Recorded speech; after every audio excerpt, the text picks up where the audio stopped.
মঙ্গলবার সকালে সিলেট থেকে আন্তনগর কালনী ট্রেন ঢাকার উদ্দেশ্যে ছেড়ে যাওয়ার প্রস্তুতি নিচ্ছিল।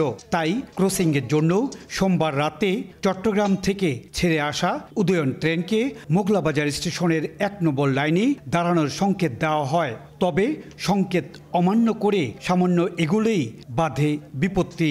লাইনচ্যুত হয় ইঞ্জিন সহ ৩টি বগি। এতে সিলেটের সঙ্গে সারা দেশের রেল যোগাযোগ বন্ধ হয়ে যায়। পরে রেলওয়ে প্রকৌশল বিভাগের কর্মীরা তাৎক্ষণিকভাবে একটি লাইন সচল করায় ২.৫ ঘন্টা পর রেল যোগাযোগ পুনরায় চালু হয়।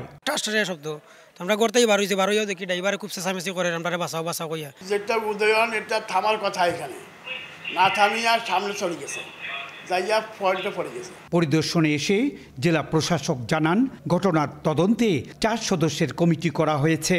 ইতিমধ্যে তদন্ত কমিটি করা হয়েছে রেলওয়ে থেকে, এবং তারা এটা কি কারণে দুর্ঘটনা ঘটলো বা ভবিষ্যতে এড়ানো যায় সেই বিষয়গুলো তারা ফাইন্ড আউট করে সুপারিশ করবে। ঘটনায় চালক সহ ৫ জন আহত হয়েছেন, তাদের প্রাথমিক চিকিৎসা দেওয়া হয়েছে।